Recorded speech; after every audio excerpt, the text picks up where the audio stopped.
ఆదికాండము 20వ అధ్యాయము. అక్కడ నుండి అబ్రహాము దక్షిణ దేశమునకు తరలిపోయి కాదేషుకును షూరుకును మధ్య ప్రదేశములో నివసించి గెరారులో కొన్నాళ్ళు ఉండెను. అప్పుడు అబ్రహాము తన భార్య అయిన శారను గూర్చి, ఈమె నా చెల్లెలని చెప్పెను గనుక గెరారు రాజైన అబీమెలెకు శారాను పిలిపించి తన ఇంట చేర్చుకొనెను.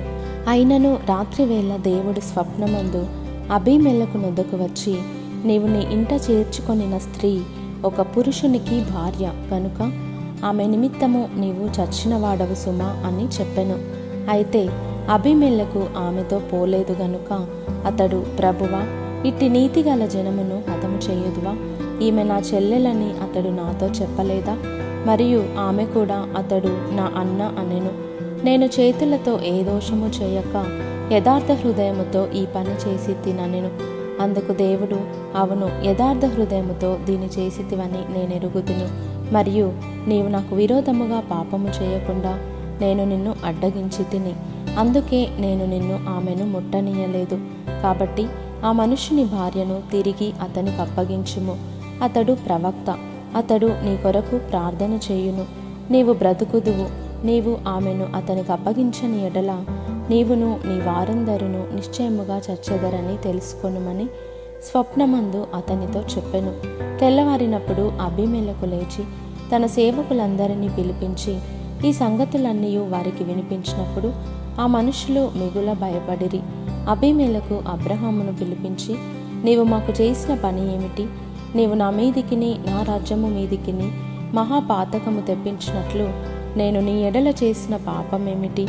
చేయరాని కార్యములు నాకు చేసితివని అతనితో చెప్పెను. మరియు అబీమెలెకు, నీవేమి చూచి ఈ కార్యము చేసితివని అబ్రహామును అడుగగా, అబ్రహాము, ఈ స్థలమందు దేవుని భయము ఏమాత్రమునూ లేదు గనుక నా భార్య నిమిత్తము నన్ను చంపుదురనుకొని చేసి తిని. అంతేకాక ఆమె నా చెల్లెలను మాట నిజమే. ఆమె నా తండ్రి కుమార్తె గాని నా తల్లి కుమార్తె కాదు.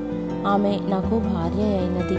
దేవుడు నన్ను నా తండ్రి ఇల్లు విడిచి దేశాంతరము పోవునట్లు చేసినప్పుడు నేను ఆమెను చూచి, మనము పోవు ప్రతి స్థలమందు ఇతడు నా సహోదరుడని నన్ను గూర్చి చెప్పుము. నీవు నాకు చేయవలసిన ఉపకారం ఇదే అని చెప్పితినెను. అబీమెలెకు గొర్రెలను గొడ్లను దాసదాసీ జనులను రప్పించి అబ్రహాముకిచ్చి అతని భార్య అయిన శారాను అతనికి తిరిగి అప్పగించెను. అప్పుడు అబీమెలెకు, ఇదిగో నా దేశము నీ ఎదుటనున్నది, నీకిష్టమైన స్థలమందు కాపురముండు మనెను. మరియు అతడు శారాతో, ఇదిగో నీ అన్నకు నేను 1000 రూపాయలిచ్చి ఉన్నాను. ఇది నీ యొద్దనున్న వారందరి దృష్టికి ప్రాయశ్చిత్తముగా నుండుటకై ఇది నీ పక్షముగా ఇచ్చి ఉన్నాను. ఈ విషయమంతటిలో నీకు న్యాయము తీరిపోయినదనెను. అబ్రహాము దేవుని ప్రార్థింపగా దేవుడు అబీమెలెకును అతని భార్యను అతని దాసీలను బాగు చేసెను. వారు పిల్లలు కనిరి. ఏలయనగా అబ్రహాము భార్య అయిన శారాను బట్టి దేవుడు అబీమెలెకు ఇంటిలో ప్రతి గర్భమును మూసియుండెను.